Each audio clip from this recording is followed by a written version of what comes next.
and give them a strong Jewish identity and a sense of foundation. So maybe they'll raise their kids Jewish. Maybe the people will convert. Welcome them into the community. When you have newcomers, you welcome them into the community.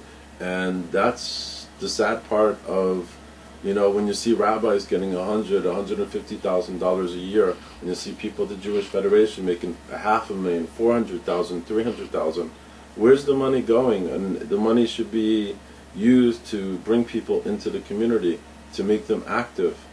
You know, that's my 2 cents on the Jewish community. Huh, that's interesting. I left you speechless. I'm just thinking, I actually think before I speak sometimes. Tell me about last year, you had you went through a depression, you flirted with Christianity. Tell me. This is, okay. This is another thing, this is my thing to the Jewish community. Okay. Last year, I had a great job at the consulate in Israel, the Israeli consulate here in Los Angeles. I was director of media, and I left, and I had a really bad boss. I left, I didn't get on with him. I left, and everybody said they'll hire me. Okay, the economy started tanking. Everybody said, leave the consulate and we'll hire you. You're a superstar. So I made all these events for the consulate with celebrities and got them in the media all over the world. And guess what? All the job offers dried up. And then my friend died, so I couldn't make parties. And then I realized that I'm not eligible for unemployment because the Israeli government is exempt from unemployment. And that started a downward trend in my life, because you had to, when you have no income, no way of support, no job. My best friend died. I helped organize all that stuff, and then I saw how the rabbis behaved. I organized Tehillim services. We did. He was buried in Israel, so I helped organize the body being sent. Not the body, but the service. I was the one that invited all the people to the service of the July 4th weekend. And I saw how the rabbis behaved. Absolutely disgusting. The rabbi at Ziv's funeral stood up, and maybe 50, 60 people at this, wasn't a funeral, it was like at a service to say goodbye to his body before it went to Israel, started saying, Goyim this and Goyim that.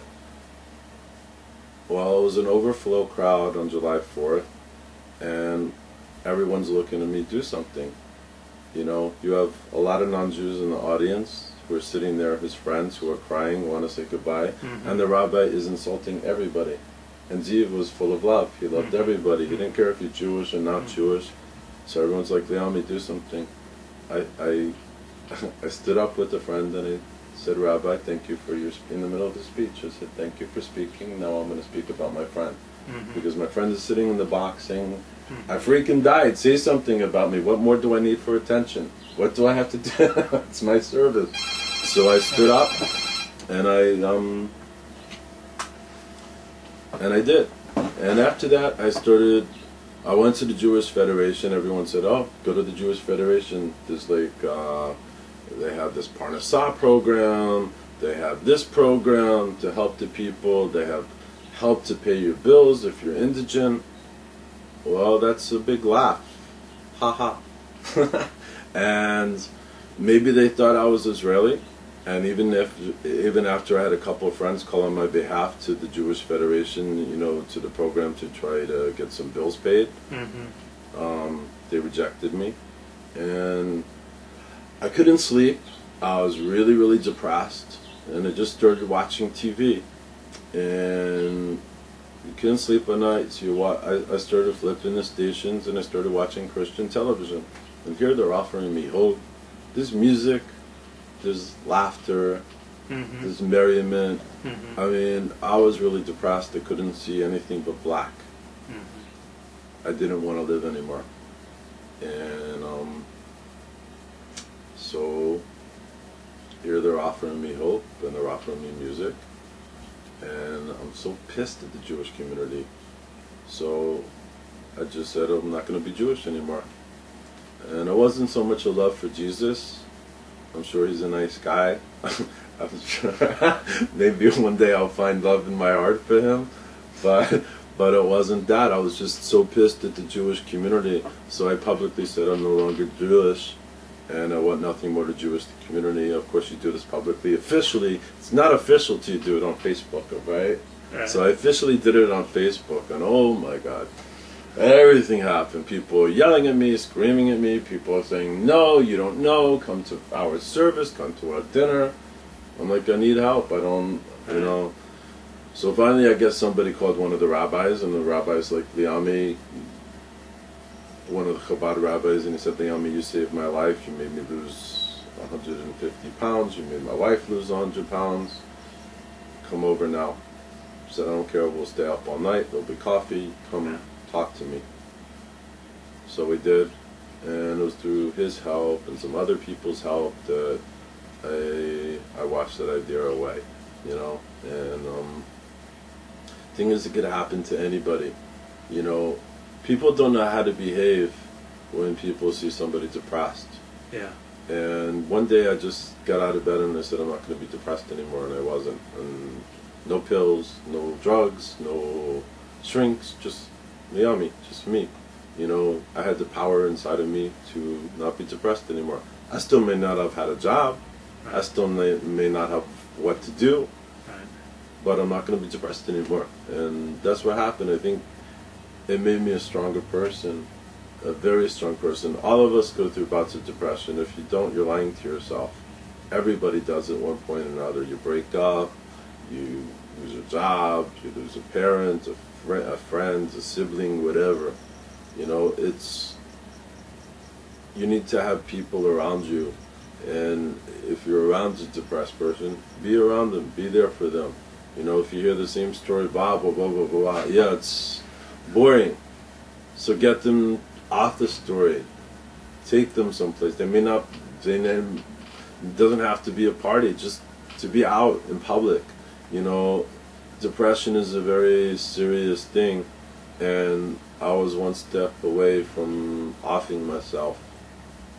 And, you know, it's quite sad when you read in the paper how many people do off themselves. Last week, there was somebody in an article in the Jewish Journal about a young guy from a very good family that said no more, no mas. And, you know, it's easy to cry over it and say afterwards, but why don't where's somebody to prevent that? And there were enough people around me that prevented that I didn't do it, and I'm here talking to Luke's camera right now. What did the rabbi say at the funeral that was so offensive? Do you remember? Just talking about goyim. Now just the word goyim alone at a funeral that's public, or it's not a funeral, it's more like goodbye to the memorial service, thank you, is offensive when a lot of the people in the audience are not Jewish. Yeah. My friend's brothers, both married non-Jews. Yeah. You don't offend people. This is your chance for the rabbi to be a freaking ambassador to everybody, and that's what they're supposed to be. You're representing Judaism. You're the head pillar in Judaism. And you're not. That's a sad thing. You know, you want to walk. When you have these religious people that walk with beards and walk with kippot and tzitzim and, you know, all pious and stuff like this, and you're walking down the street and you bump somebody or you cut in front of them in the line. Yeah. What are you saying? What do you think that person's going to think about Jews? Because you're walking, here I am, Jewy Jew, walking down the street. Yeah. Everyone knows you're Jewish. Yeah. You need to behave appropriately. If you're going to wear the uniform, you need to be an ambassador. Yeah. We're supposed to be a light unto all nations. Well, bumping into people and stomping on them and cutting in front and cheating them, all while you're dressed as a Jew, is disgusting. I mean, this rabbi had a platform to say goodbye to my friend and say something nice about our culture. My friend wanted to be buried in Israel. That was his dream. He wanted to return to Israel. Well, he returned.